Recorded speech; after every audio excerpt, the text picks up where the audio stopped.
We're good. Awesome. Okay, I'm gonna share my screen here. I've got about 40 minutes with you guys and that sort of thing, and then I gotta head off. But at least I hope by the end of it you guys will better understand, I guess, the war, and then also I imagine your family's involvement. Would you guys mind sharing me with, like, are you guys direct descendants of Arthur, or like what's your relation? Gotcha. Okay.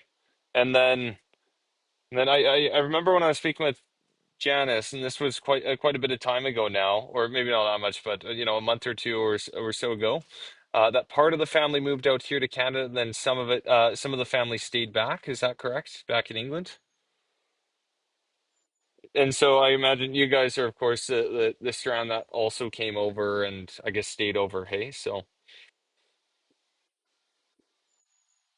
oh, okay, fantastic. So, and Linda, whereabouts in Canada are you now? Okay, gotcha. So, and okay, gotcha. So awesome. Well, I guess it's all very similar. So, just for a little context, when we like for myself, I do a lot of the regimental history for the 49th Battalion, and especially over here in Europe. So I'm actually speaking to you guys from Belgium right now. And so I do a lot of battlefield tours and that sort of thing. And right now we're actually just trying to get some land to put in some regimental memorials out in France and in Belgium, all to do with the battlefields and close to where Arthur actually fought, and so many of his comrades as well. And I'll get into kind of the my connection I have to Arthur towards the end. But the main objective, at least for the talk today, if you will, it's just so you guys better understand, because there's so much where a lot of the times families, they know they have a relative fought in the war, and all sorts of stuff, except for kind of what exactly he did. When he signed up, you can find that out pretty easily, and if he got killed, where he got killed and where he's buried and that sort of thing. But often what's missed is what happened in between, and even for families that's for soldiers that survived. And the reason for this, the guys didn't really talk. It's so often heard with veterans, when they came home, they didn't want to talk about the war. And for certain veterans, such as Arthur, he never had the chance to share his part of the war, because he never made it through. And so now he's still out here in Belgium, and in Oxford Road Cemetery.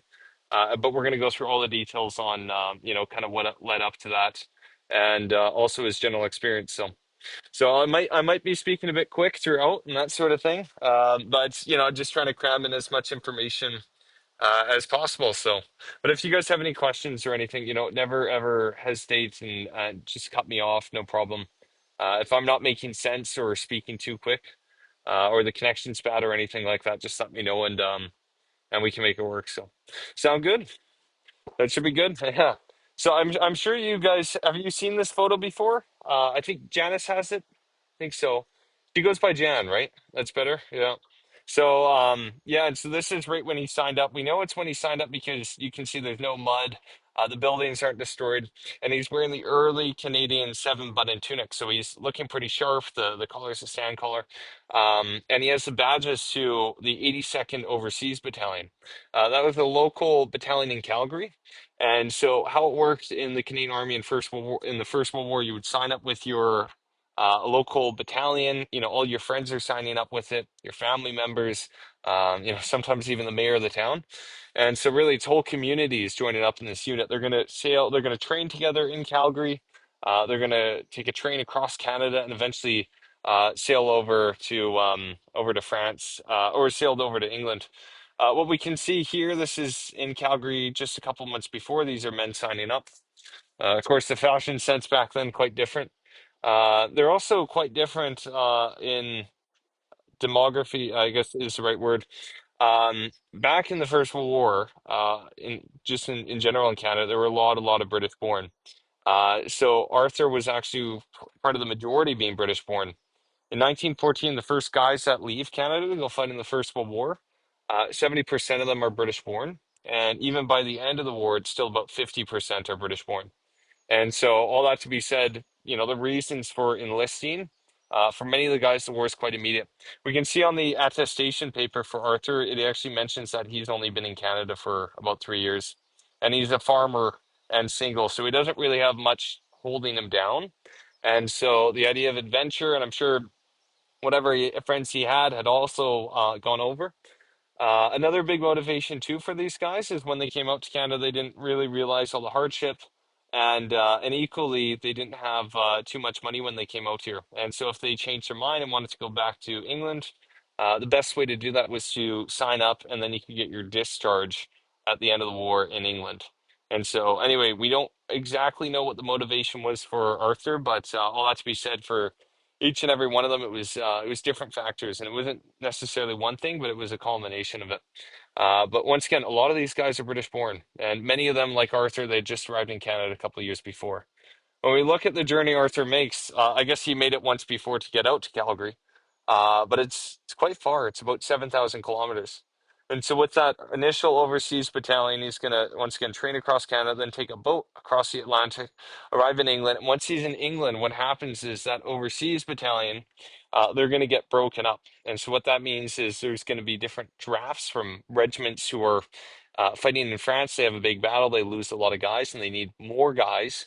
They're going to call in a draft and say, okay, this battalion from Calgary just arrived. We're a unit from Edmonton, which is close by. Could we get 200 guys? And so that's what happens when they're in England. So their whole unit that they train with, they went across the world with. Eventually, there's calls to actually go serve on the battlefront, and Arthur would have been sent or volunteered for such. And all that to be said, by kind of the autumn of 1916, he's heading over to France. His first real engagement is going to be on the Somme. I don't think it's as well known in Canada. Have you guys heard of the Somme? I imagine so, but you never know. Yeah. So yeah, bloody battle. Like, what do you guys know about the Somme? Like, if I may ask, like, what sort of stuff, or just heard about it in passing, sort of thing.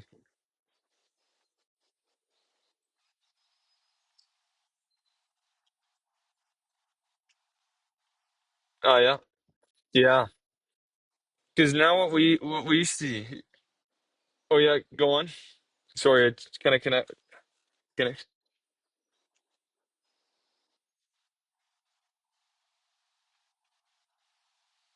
Yeah, exactly. And especially once Arthur gets there, kind of in that later part of the battle. So it starts on 1st of July, so Canada Day.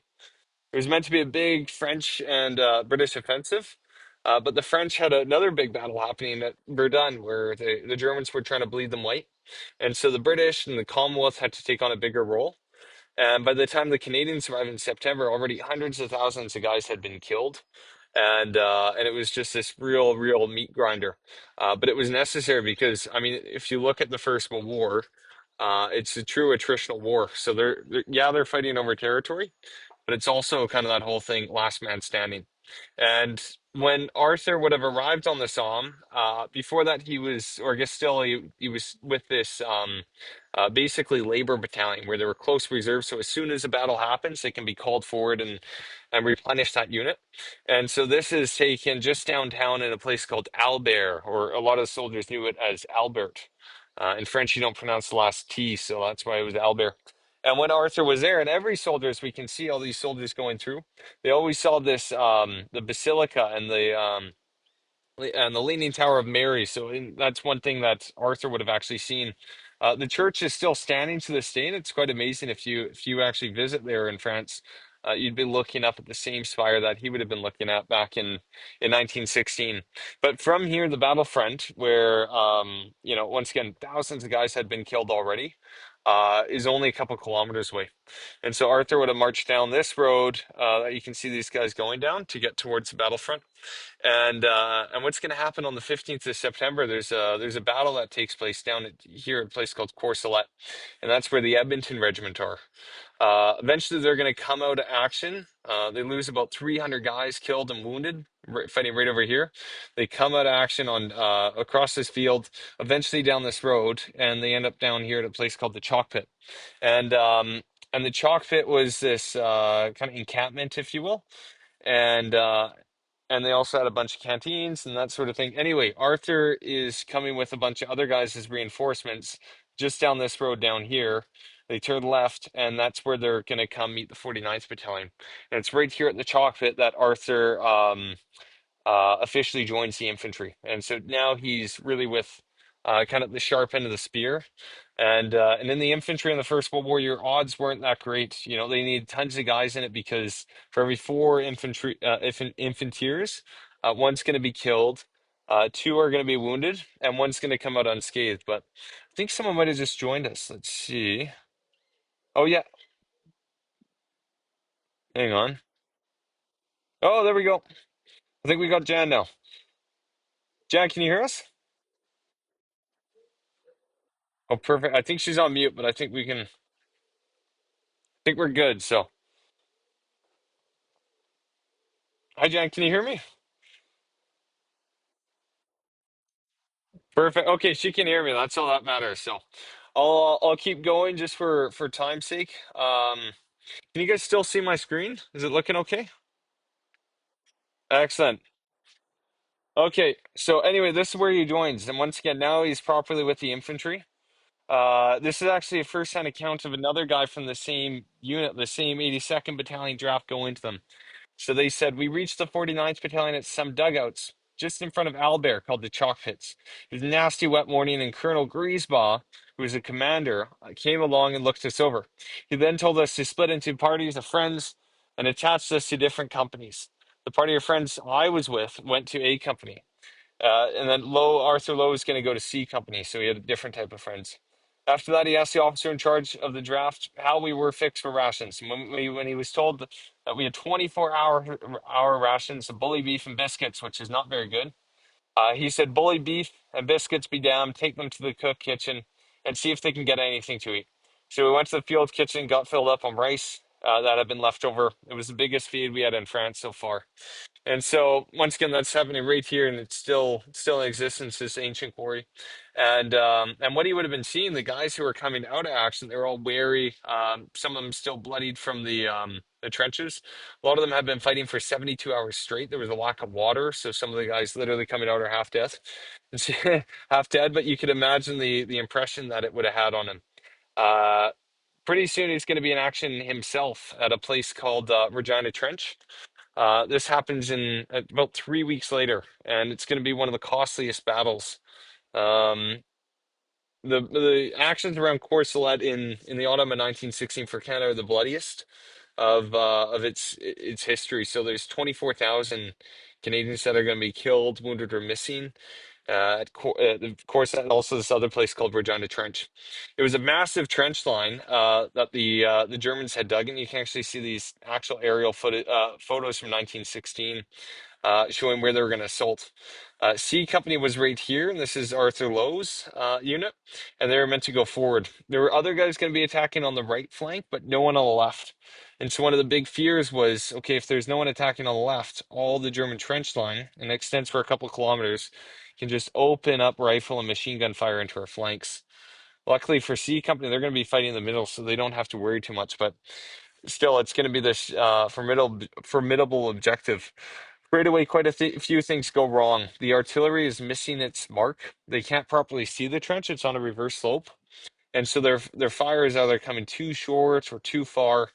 And so all that to be said, it's not softened up for when the infantry are going to advance. There's barbed wire right out in front.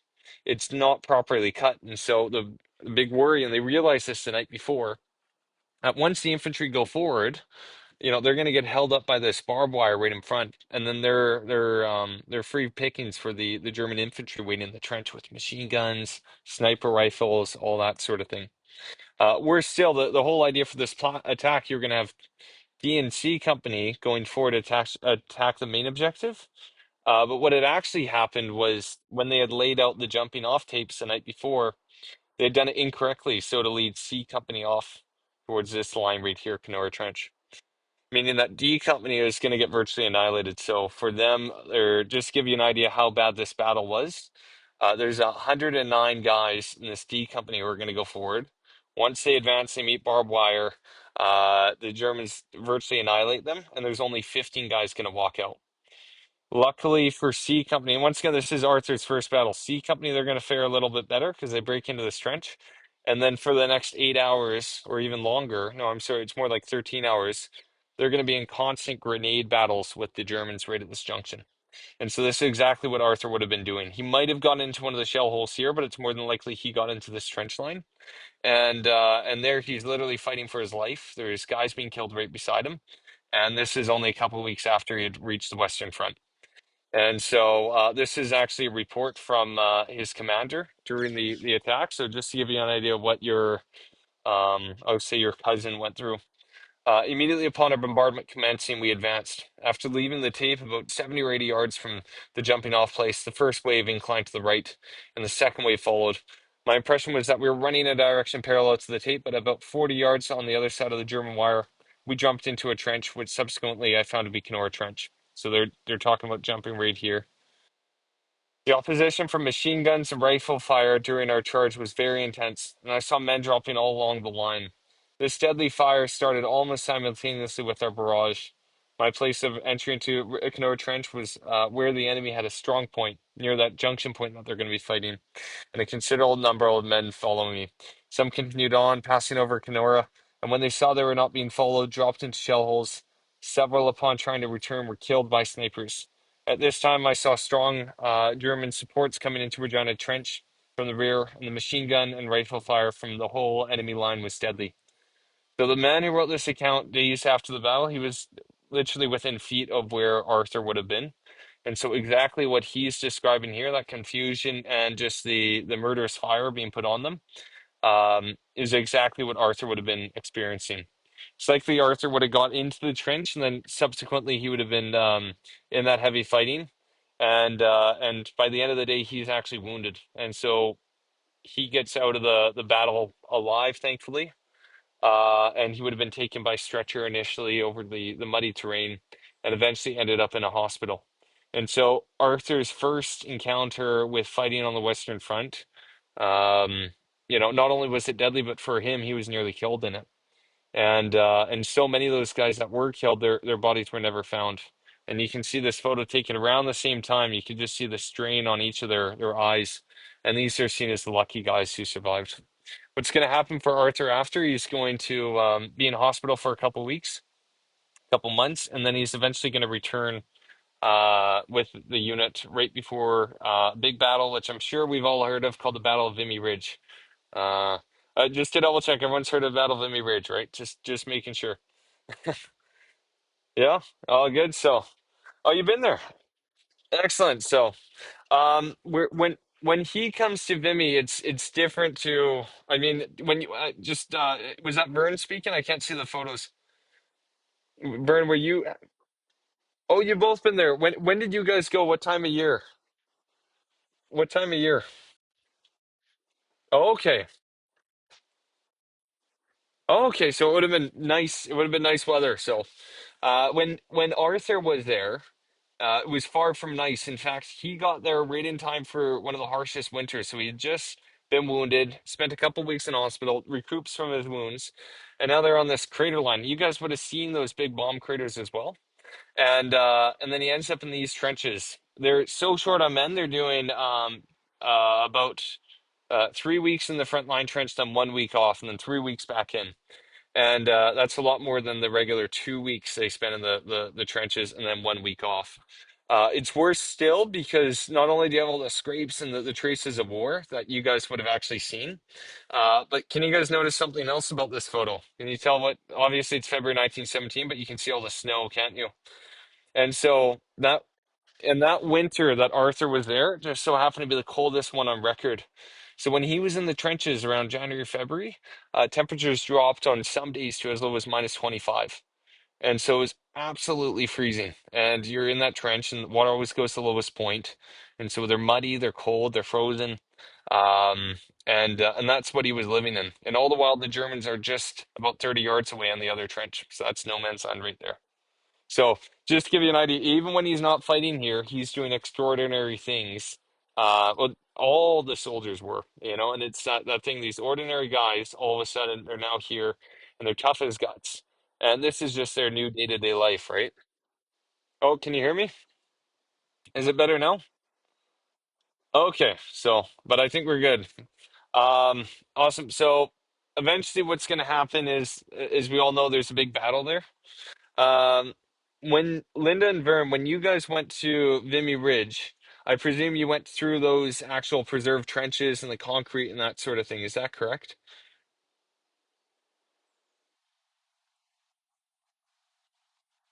Oh, yeah. Okay, gotcha. Okay, there you go. But here, so just for orientation, this is the Vimy Memorial over here. You can see the preserved trenches right here, and this just so happens to be the actual battlefield that the 49th Battalion and Arthur would have been in. So, for instance, that subway, the underground subway, the tunnel that goes beneath, he would have been a bit further back. And so a lot of that subway is now closed, but he would have actually passed through there. The red line represents the German front line, and then the blue line is the Canadian front line. And once again, the 49th are in support. What's going to happen is eventually, when the attack goes in, the 49th Battalion, their responsibility is to mop up. And so what that means is, as these other units are going forward, they might miss a machine gun or they might not clear a dugout. And so they're just making sure everything's going smoothly and there's no scatter pieces of resistance. It's also a lot of the responsibility to clear the battlefield. So for guys who are wounded, guys who are need water or extra ammunition, they're going to be called upon to help out with that. But nonetheless, he's going to take part in that actual assault on Vimy Ridge. And so at 4:30 in the morning, an hour before the assault, men start exiting that subway and start to come out into the trenches. And then at 5:30, all of a sudden, all hell breaks loose, and the advance commences. And so you can see they make it all the way to the end of the ridge, and then eventually the 49th Battalion take over and they hold on. But all the while with Arthur, he would have been back and forth all throughout the trenches here. The trenches, they're still there, but they're now covered up by this wood. And it's quite amazing because I was there last May with the Loyal Edmonton Regiment. We actually walked right through the trenches that Arthur and his comrades would have been. Can you hear me okay? Is it better now? Oh, okay. It's funny when it goes and then. Anyway, so what eventually happens after the Battle of Vimy Ridge, Arthur gets through it okay. He survives. That's the main thing. And the Germans who are holding this high ground, all of a sudden, they have to fall back all the way back to their new line out here at a place called Avion. And Avion becomes quite significant because for Arthur, he partakes in what was known as a trench raid. And so the whole idea with these trench raids is that, they have this first objective and the final objective. And so they're going to go capture this line and then that line. And then 90 minutes later, they come back to right where they began, which sounds kind of stupid, but the whole idea was you could capture prisoners, you could do some damage to the trenches, and you demoralize the enemy. And so in June of 1917, so 2 months after the Battle of Vimy Ridge, and not too far away, so there's Vimy Ridge, there's the monument, they're going to launch a trench raid right here. And so Arthur once again is going to partake in that. And you can actually see you can see, so there's the first and second objective, and there's the trenches there. And this is a first-hand account once again from one of his officers, so a guy in the same company. So it said 0 hours, 23 hours to jumping off trench, a mere furrow. The night pitch black and raining to beat the band. Some officers and myself left the trench at some point, and the last I ever saw of them was disappearing into the smoke as we began our mopping up. For some particular reason, all Fritzies and our own artillery seemed to concentrate upon our little sector, with the result that the front line was so obliterated that it was impossible to follow the original line. So once again, just confusion, dark. It's raining, so you can't really see, and a lot of the time when they were planning the battle, a lot of things don't go to plan. So the brick line tunnel must have been completely demolished as we were unable to locate it or any sign of entrances. One dugout was also destroyed, the tops only a bottom entrances being located. So for most of the guys going through, it was a huge success, there was no resistance. But what actually happened was the darkness and the rain, it was shielding some of the guys from where the German machine guns actually were. In other parts, the German machine guns fired fiercely, and there was some really heavy fighting that also took place. But this is one of the accounts with for one of the officers that would have been near. that would actually been near Arthur at the time. And so once again, that's the battlefield, and this is how it looks today. So now it's just this big quarry that you can see the French did. So that's the German front line right here, and that's the second objective. And when the French were actually digging this up in the 1950s, they were still finding guys from the 49th Battalion who had been killed in that raid and just missing. And so once again, what happens during that assault, it's not exactly clear where. Arthur would have been wounded in it. So once again, it was likely a machine gun, perhaps an artillery blast. And once again, he ends up in hospital. And so what we see now is Arthur had fought three battles now, and twice out of the three he had nearly been killed. And so we can really see that Arthur was really quite at the forefront and always on the tip of the spear, if you will, throughout each of the actions. So it's ironic too when we think about it because, you know, in Canadian memory, we often think Vimy Ridge as being so bloody and that sort of thing. Whereas as far as Arthur was concerned, so far Vimy was his easiest battle. And so for him, the battles at Regina Trench and the Somme, and then also at Avion were much more prolific. So what's gonna happen once again? This is June 1917. He goes to hospital, and luckily it's not too serious. He gets back to a base hospital and eventually recuperates from his second wound. And similar to last time, now he's being sent back to the front line. And so he eventually joins the unit back when they're at Vimy Ridge, or also in the city of Lens, which is just north of Vimy. So Vernon, Linda, when you were at Vimy Ridge and you were looking from where the monument now stands, there was a city, which is just in the low ground. That's where he would have been. And eventually they get the call that in October 1917, the Canadian Corps is going to partake in the offensive in Flanders, also known as the Battle of Passchendaele. And so the whole 49th Battalion, the Canadian Corps, get brought initially by boxcars, eventually D-train around here and march up all the way towards Ypres. I'm sure you guys have heard of the Battle of Passchendaele. It was, you know, if you ever see a muddy photo from the First World War, that was Passchendaele, and you can see this is Australian soldiers there a couple weeks before Arthur's going to arrive. When they're coming up through Ypres, you know, they're seeing these guys march back out of the battle, absolutely strained faces. Because even the march up to the front line, if you were to go up to Passchendaele today, it would take you, it's a good 3-4 hour walk, which would be no problem if you were a soldier back in the day. The problem was once you get all those muddy conditions, and on top all the artillery fire, you can see how open it is now that everything's so saturated with the shelling. That it would take these guys with all their equipment and everything 16 hours, so about 4 times as long, or actually even that's even more. Yeah, that's 4 times as long, just to get up to the front line. And so that's simply to get to where they're going. So all that to be said, once they even get there, they're exhausted. So everything runs really, really slowly once you get to Passchendaele. They're also all like sitting ducks because once again, artillery is such a big killer, and you can see the devastation it did here. And needless to say, every single inch of this ground had been shelled. So if you're at the wrong place at the wrong time, you're killed. Um, and so eventually they come up to past Ypres, the town famous from John McCrae's poem in Flanders Fields. In fact, John McCrae's poems, written only about 2 miles away from this point. And they eventually arrive at this place called Wieltje. It's just a small little hamlet just outside of the town of Ypres, but it's on the road to Passchendaele. And so this road here, and the same with this road here, huge activity with ammunition columns, troops going forward, coming back from the front line, all sorts of things from mules to food and all sorts. Additionally, in the fields just off here, a lot of them were flooded, but some of them weren't too bad. And so huge encampments, soldiers would bivouac here, making whatever tent structures they can to deal with the torrential downpour. And so it's right here that the 49th Battalion ended up. And so just in this field up here. So this is where they were bivouacking on the 24th October 1917. It's here that they're eventually going to receive orders to go up towards Passchendaele and launch the big attack.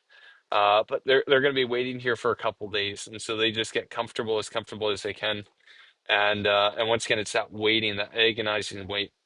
As I mentioned, they have artillery, which is always dangerous. They're well within the range of the artillery guns. But the other danger, which is now developing, is German aerial attacks. And so the Germans have invented something called Gotha bombers, and so you can see them right up here. And they were seen to fly over the Ypres salient quite often. The problem with the Ypres salient was it was still full of guys. Now they're just empty fields. But back in the day, you had, especially during a big offensive like Passchendaele, each of these fields was full with guys. So if those Germans carrying those bombs dropped them anywhere, they're going to hit something. The advantage of trying to launch a bombing raid here at Wieltje was not only do you have all these troops there, but you also have huge ammunition dumps. So this is where the British are bringing up ammunition, dropping it off here, and then eventually bringing it up to the front line. But you have all these literal tons of explosive just out in the open. And so if these German aerial bombs can target those, not only do they destroy all this ammunition for the British, but they're probably going to cause huge casualties. And so what happens on the 25th October 1917 is from Arthur's camp down here, they can hear these planes come over and they would have been looking out of the tents and they would have seen them coming right over their heads. They're not sure when the Germans are going to drop their loads. They know it's eventually going to happen, but it's that whole thing where you just hope you're not at the wrong place at the wrong time. And that's a big thing with the First World War. Wrong place, wrong time, you're killed. What happens is, unfortunately, Arthur Wade, while they were in this field, C Company, his company of about 120 guys, were targeted. Unfortunately, it just so happened to be. And so there were about 20 guys who were wounded. One of them is Arthur Wade, and sadly, there's nothing they can do for Arthur Wade. And it's right here that before he gets to the dressing station, he succumbs to his injury. So once they even bring him there, he's basically gone. The dressing station wasn't far away; it was just in this field here. But once again, in that chaos in the mud, there wasn't much that could happen. And so for Arthur Wade, it just, one moment you're fine, the next you hear these planes coming over. Oh, can you hear me? Okay, is it back? Okay, good. But unfortunately, what happened was once these planes came over and they dropped their bombs, there was only so much you could do. And when the explosion happened, sadly, he and the guys he was next to all succumbed to either their injuries or were enveloped in the blast and were killed. And so now, if you guys can see just down here, you have Oxford Road Cemetery. So this road right here was known as Oxford Road, if you can see my cursor. I'm going north-south. And so they had a cemetery made right next to it, and its original what do you call it, hospital and also a comrade plot. And so Arthur Wade was buried with his comrades. So similarly, you could see Private Gordon Davidson, and I think that's Walter Riley, if I remember right. And also at the back over here, Private Arthur Wade Lowe, 49th Battalion. And all three of these men right here were killed on the 24th October. There's another soldier just in the back over there who's 24th October as well. But he would have been buried by his comrades here, and now it's still maintained and looked after. And so that's his tombstone today. It was initially installed in 1920 after the war, and it's still like that. Even a couple weeks ago, I was at his grave. I think 2 weeks ago, yeah. And it's still in great condition, that sort of thing. And it's only a couple hundred yards from where the blast happened, where he was killed.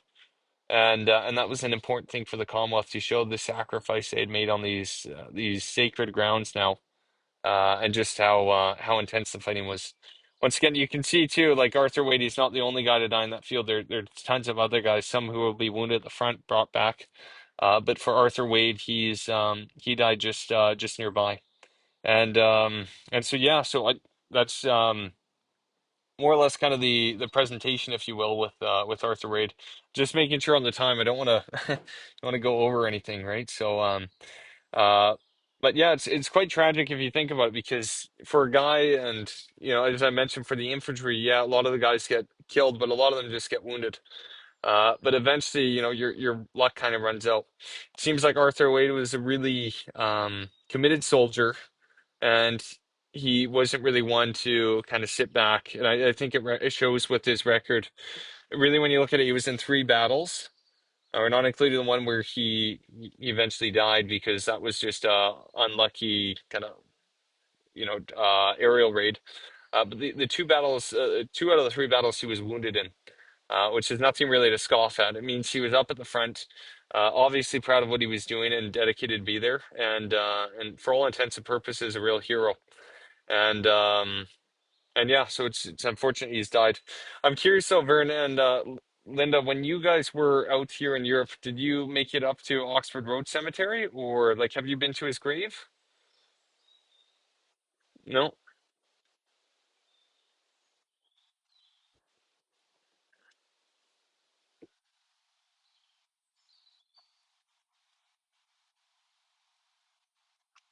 Gotcha.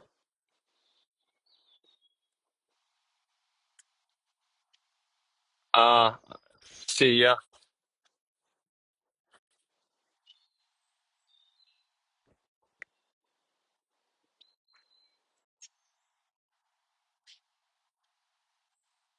Oh, so you were at like the one with the helmet?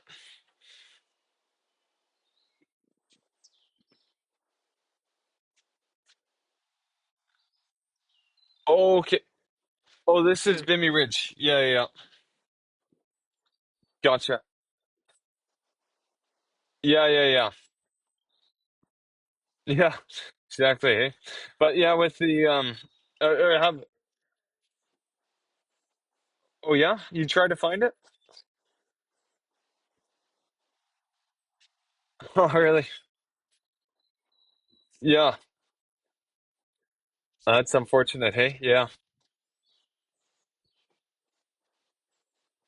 Oh yeah, and it's not exactly too close, hey. So it's not a bit of a couple hour drive, right? So yeah. Well, if you guys are interested, and I shared it with Jan that we're doing our association battlefield tour, which is starting next September. And so the whole idea is we're looking for families just like yourselves to come and walk in the footsteps. So a lot of the times when people do these battlefield tours and that sort of thing, they're just doing the general Canadian experience or just the general experience of the First World War. This one will actually be targeted and go in much more depth than what we even went into. So it's doing the rear areas the villages that he would have known so well, and you'll actually be seeing the same houses that he would have slept in and that sort of thing. And equally, we'll actually go out to the battlefields that no one really goes to, and see where, amongst other battlefields, where he actually fought and where he was wounded. And so, along with the stops, we actually have Oxford Road in the itinerary and that sort of thing. So it's in case you guys get the time off in September or something like that, and perhaps of interest, I keep you guys updated. But the whole idea is we're trying to get it so it's only families of 49th Battalion soldiers. So the people you will be going around with are the descendants of people that Arthur would have fought beside and would have actually known. And so it could be quite magical, right? So, but I don't know if would that be of interest to you guys? Should I keep not this September, it'll be September 2026. And we're also, I'd mentioned earlier, we're getting the land to get those unit memorials, including at Passchendaele and at Courcelette, and so literally the two places that he fought at. And if you come on the tour, you'll be part of the official delegation, like VIPs, unveiling it once again because of your family connection. And so, but I can keep you guys in the loop if you'd like. Not sure if that's and I can't see Jan. Would that maybe be of interest for you too, Jan? Um, I don't know. Can you give me a thumbs up? I think you're on mute, but that be uh it'll be yes. Oh, okay, yeah, sounds good. So I'll let you guys know. Yeah, okay, terrific. So awesome. And then the last thing we got to before, and I gotta get going before too long. But I want to share too, kind of, and I shared this with Jan. Kind of the connection I had and like why I started first researching Arthur Wade Lowe. So our museum, our I guess regiment and that sort of thing. We're starting up a virtual museum, and so the whole idea is getting it out there, and especially personal stories which are connected to artifacts. And I think it was about 2 years ago, Arthur Wade Lowe's British War Medal, which was sent to his next of kin out in England, was put up for sale. And so it was purchased by the museum just to keep his story and the memory alive. I'm not sure exactly what the whole circumstances behind that are. What I was surprised to find out was that Jan actually had, and I don't have the proper photo for it, but maybe I can find it right here. Jan actually has the memorial plaque, which is quite amazing. So that's one of the medals. So these are all. part of the medals that would have been sent to the next of kin. There would have been another one as well, which is let me just find a. I'll find right over here. Um, these are some other sets. I just want to find something that would have been similar. So we can see these are they're sometimes called Dead Man Penny. He would have also received. You see this one here with the victory. It's called the Victory Medal, the one with the rainbow ribbon. Now, I've asked Jan about this. I'm curious if either Vern or Linda, have you guys ever seen this medal for Private Lowe? Not sure? Okay. Just the Death Penny, right? So, and to be honest with you guys, really, hey? And for how many years was that?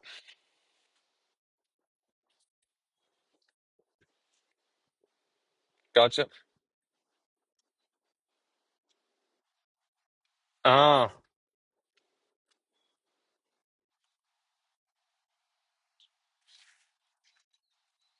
Ah, gotcha. Yeah, that's interesting. Yeah, because what happened after the war, and I'll just share once again the my screen. I'm just gonna pull out, this is just a nominal roll, and there's a lot of guys in here. So I just want to find, there we go. So this is Arthur, it actually be Wade Lowe. And what we can see, this is just kind of his entries right here. And so we can see, joined the 49th Battalion officially in July 1916, but really joined them in September. And he was wounded twice. So 8th October, that's Regina Trench. 9th of June, that's Avion Raid, and then died of wounds on the 25th October, 24th October 1917. But his next of kin, this is where the medals would have been sent.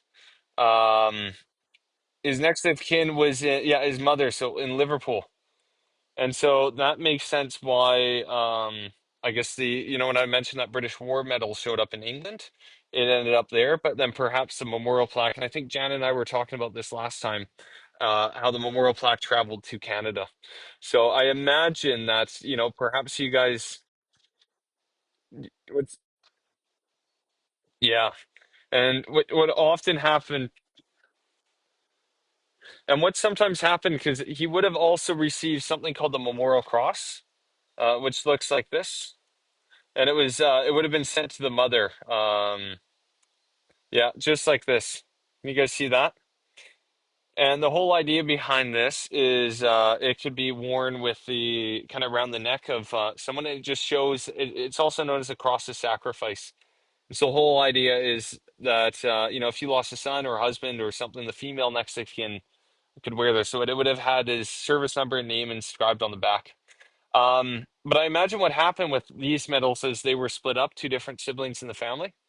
And so whatever happened to them, it was quite common actually, where even at funerals, sometimes you could see back in the day where, let's say a soldier got five medals and he had five kids, everyone gets one of them, right? So, but but yeah, anyway, I can't stay for too much longer, unfortunately. We're about to head out for dinner over here. But I'm so happy the time worked out that we can meet and chat a little bit. And but before I go, I got a couple minutes. Is there any questions you guys have before I run away?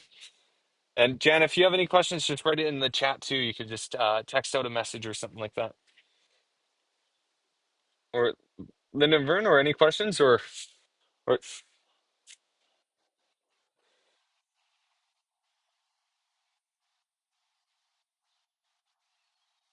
yeah, it's it's called Wieltje. So I'll put it right here. Wil Wieltje is village. I just put it in the chat. So this is where, can you see it? A message might have showed up. And then he is buried in a place called Oxford Road Cemetery, and it's a Commonwealth War Graves Cemetery. So that's why it doesn't have a Belgian name.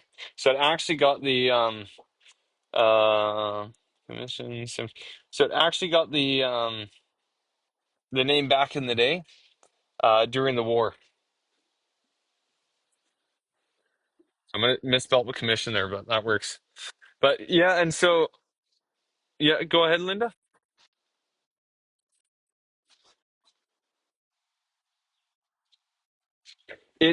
I'll put it this way, it's on the Somme, so it's about 45 minutes south of Vimy Ridge. But when you were seeing, Linda, when you went to the Vimy Monument, and you were seeing all those names around them, one and two of those names were from Courcelette. So there were 24,000 Canadians killed, wounded, or missing at Courcelette. And there were, let's say, there were about 10,000 who were killed, wounded, or missing at Vimy Ridge. So it was a longer battle, but it was also much bloodier than any. So it's funny, even though the memorial's at Vimy Ridge now, it's Canada's biggest sacrifice was further south at Courcelette. And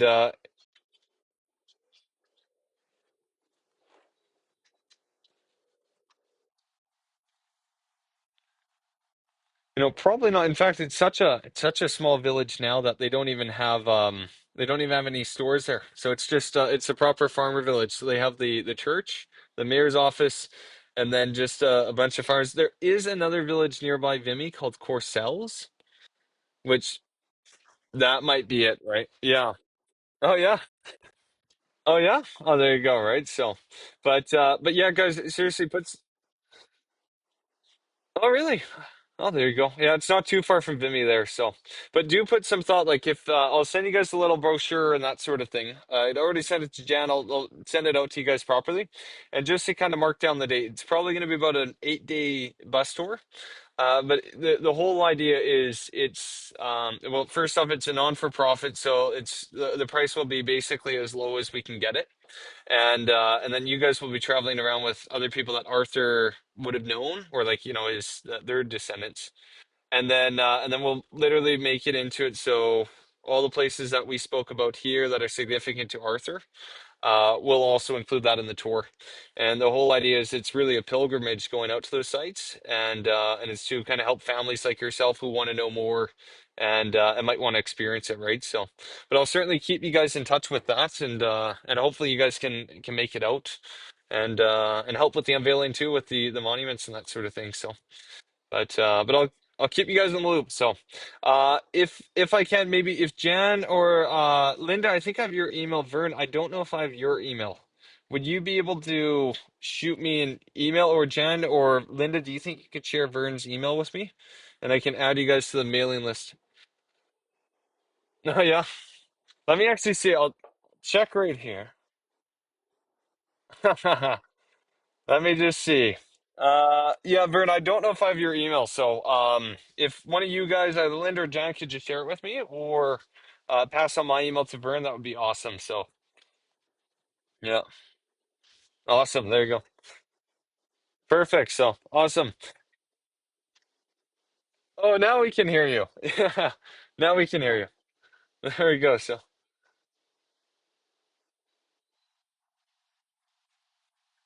oh, okay, good,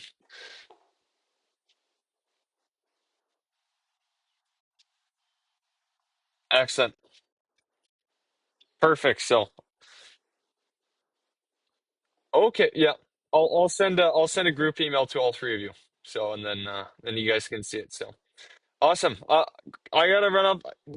Jan, I think I tried to record this one, so hopefully it works better this time. So we'll take a look, right? But I'm not the most tech savvy, so. Oh yeah, fingers crossed, right? We'll see. So there we go. Works out great. So awesome. Anyway, take it easy, guys, and we'll speak soon. So I'll be in touch. Yeah. Okay. No problem. All right. Yeah, my pleasure. All right. See you guys. Awesome. Okay. And then this.